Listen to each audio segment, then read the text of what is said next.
Boa noite, pessoal. Me chamo Washington. Estou aqui na segunda Igreja Batista de Petrópolis, a CIB de Petrópolis, igreja localizada aqui na região serrana do Rio de Janeiro. E nessa noite eu me dirijo a você, adolescente, jovem, da PIB de Goiás, igreja que é pastoreada pelo meu querido amigo, pastor Anderson Oliveira. Pastor Anderson, pastor de vocês, me deixou e me delegou uma tarefa. Nessa noite de quinta-feira, onde eu estou gravando esse vídeo, me dirigir a você, adolescente e jovem, nesse mês que nós estamos falando sobre a família. Então, nesses breves momentos aqui que nós teremos para conversar, nós falaremos um pouco a respeito da família e a respeito desse momento que temos vivido de pandemia, de Covid-19, momento que você bem tem acompanhado e você bem tem vivido, como eu aqui em Petrópolis também estou vivendo, como as nações nesse momento também estão vivendo. A gente sabe que todos nós, eu que estou aqui, você que está aí, todos nós temos uma família. E a família, ela indica o lugar da nossa origem, da onde nós viemos e qual é a nossa história. É no seio da nossa família que nós vivemos a maior parte da nossa vida e é no âmbito da nossa família, no seio da nossa família, que nesse período de Covid, de pandemia, a gente tem vivido na maior parte do tempo. E quando a gente pensa na perspectiva bíblica, quando nós pensamos na Bíblia, a Bíblia conta a história de pessoas. A Bíblia conta a história de seres humanos com as suas virtudes, com os seus defeitos, com os seus pecados, com as suas limitações. E quando a Bíblia fala a respeito da pessoa, quando a Bíblia fala a respeito do ser humano, a Bíblia evidentemente vai falar sobre famílias, porque é no seio da família que os personagens bíblicos também vivem. E é ali no seio da família onde a gente percebe, onde a gente vê como que são as relações no âmbito da família, as relações no âmbito da sociedade, as relações com o próprio Deus. E quando a gente estuda a família, quando a gente vê a família, a gente vê que os homens da Bíblia estão dentro dessa perspectiva familiar. Então, meu querido adolescente aí da PIB de Goiás, meu querido jovem, na noite de hoje a gente vai rapidamente pensar um pouquinho nesses poucos minutos que temos a respeito da família de Ruth, uma das famílias mais interessantes de toda a Bíblia. Essa história está ali no Antigo Testamento, então quero convidar você, aí onde você está, no seu quarto, na sua sala, com a sua família, no seu celular, eu quero convidar você a abrir a sua Bíblia no livro de Ruth e quero nesse momento que a gente pense um pouquinho o que está acontecendo ali no cenário de Ruth, capítulo 1. Então, por gentileza, abra sua Bíblia, ligue seu telefone, seu aplicativo e vamos nesse breve tempo que a gente tem aqui onde eu estou, na CIB de Petrópolis, aí onde você está em Goiás, em Goiânia, vamos pensar um pouquinho a respeito do que está acontecendo aqui no livro de Ruth. Ruth no capítulo 1. Me acompanhe aí nessa leitura, vou ler apenas o primeiro versículo que está aqui no livro de Ruth. Estou aqui com a Bíblia, com a João Ferreira de Almeida, mas você pode utilizar a Bíblia da sua preferência. Diz assim, Ruth, capítulo 1, versículo 1.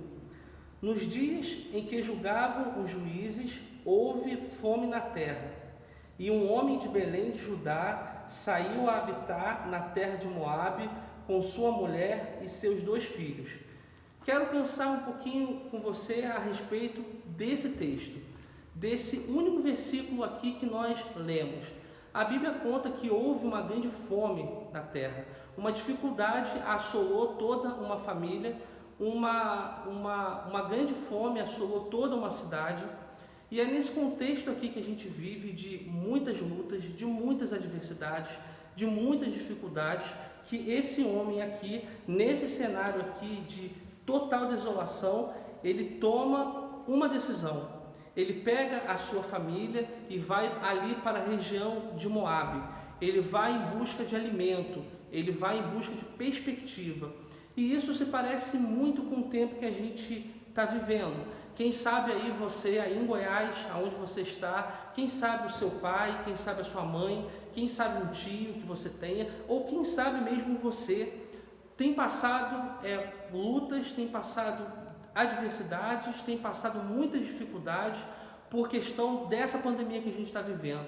Talvez você tenha ficado desempregado, talvez você aí adolescente está sem aula na escola, sem aula na universidade, e o tempo que se aproxima, evidentemente, é um tempo de muita incerteza, é um tempo de muita angústia. Aqui na nossa igreja, na CIB aqui de Petrópolis, há um jovem que estuda medicina na Universidade Federal Fluminense. Essa universidade está aqui em Niterói, do lado do Rio de Janeiro, e ele estava comentando comigo ontem: olha, Washington, a gente está sem aula já há algum tempo e a gente não tem previsão de voltar a ter aula. E ele não tem, me falava ele, sequer a opção de fazer a aula online, porque muitos alunos da sua turma, da sua faculdade, ali da UF, não têm acesso à internet, acesso a computadores, então ele de fato está muito prejudicado por isso que está acontecendo. Eu lia essa semana agora, que falando ainda de Brasil, que o governo federal estuda a possibilidade de suspender o Enem. Tamanha essa dificuldade, tamanha essa incerteza que a gente tem. No Brasil, talvez um dado que você conheça, quase a metade dos estudantes, ou a metade dos estudantes no nosso país, não tem acesso a computador, não tem acesso a aulas online, e é um tempo desafiador para mim que estou aqui em Petrópolis, para você adolescente que está aí em Goiás, para você jovem, e é uma dificuldade, é uma perspectiva negativa que a gente vê no mundo todo. Eu lia, por exemplo, também essa semana que nos Estados Unidos, as universidades americanas, as principais universidades americanas, elas não estão tendo aula, e a projeção é para que se tenha aula apenas no ano que vem, no ano de 2021.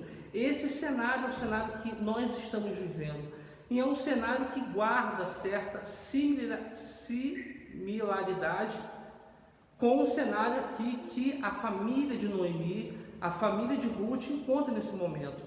A perspectiva de ter que sair da sua própria terra e ir para uma outra terra.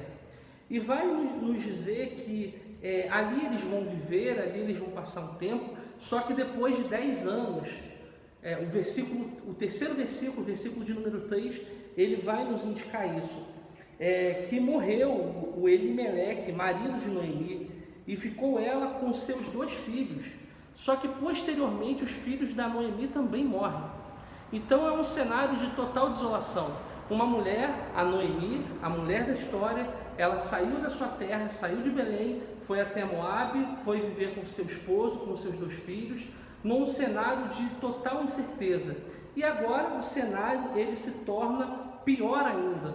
O cenário que já era incerto passa a ser caótico, porque essa mulher da história, a mulher da família de Ruth, a Noemi, ela perde o seu esposo e ela perde os seus 2 filhos.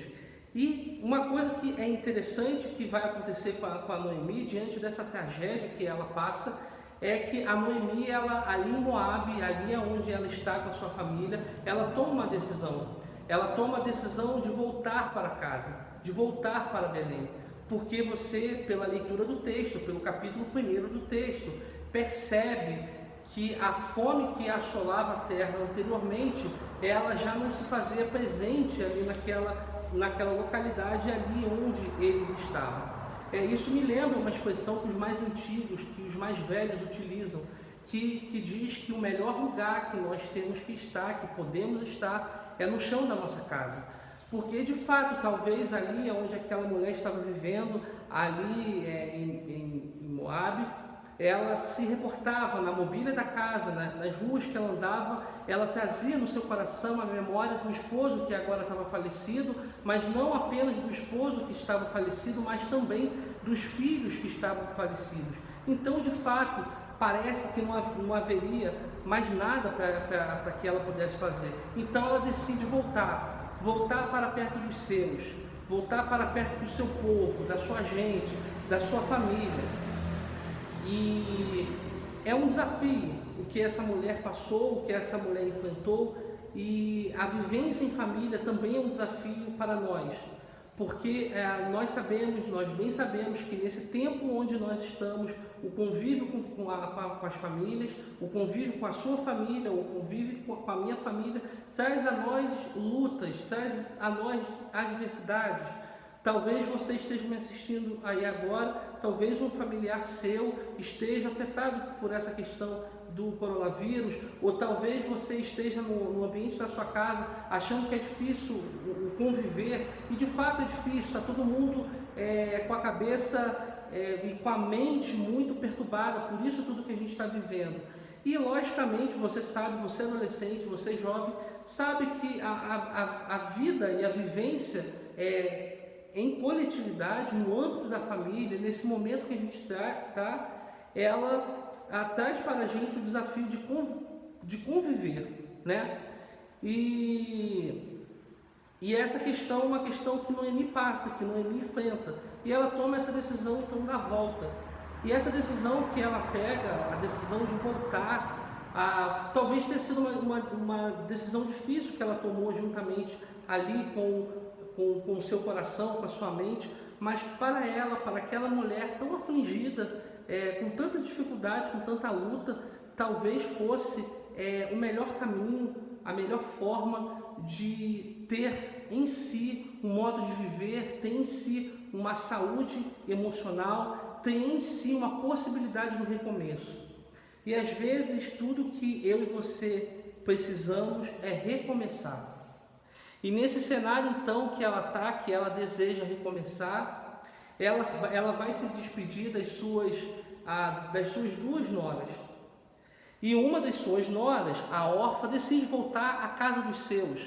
Ela decide então ouvir o conselho da Noemi, porque a Noemi, a personagem desse texto, juntamente com Ruth, ela vai dizer que as suas noras deveriam voltar para as suas casas. E a órfã, ela aceita essa orientação da sua sogra, mas a Ruth não. A Ruth, ela quer ficar com a sua sogra. A Ruth não quer deixar de ser parte daquela família. E lá no versículo 16 e no versículo 17, desse mesmo capítulo que nós estamos trabalhando, no capítulo 1, a Ruth, ela vai dizer uma das mais belas expressões de toda a Bíblia. Ao olhar para a sua sogra, ela falará: aonde você for, eu irei, e aonde ficar, eu ficarei. O teu povo será o meu povo, e o teu Deus será o meu Deus. E onde morrereis, eu ali também seremos sepultados. Nesse tempo que a gente está vivendo, quando a gente olha para a vida de Ruth, quando a gente olha para essa realidade que Ruth se encontra, a gente vê uma pessoa totalmente generosa, a gente vê uma pessoa totalmente livre de qualquer sentimento de vaidade, de qualquer sentimento de orgulho. A gente vê uma pessoa que quer bem a uma outra pessoa. E a gente, ao olhar para o mundo hoje, você aí, ao olhar para a sua família, ao olhar para a sua igreja, ao olhar para a sua comunidade, ao olhar para a cidade de Goiânia, ao olhar para esse Brasil e para esse mundo, o meu desejo é que eu e você também sejamos movidos por esse espírito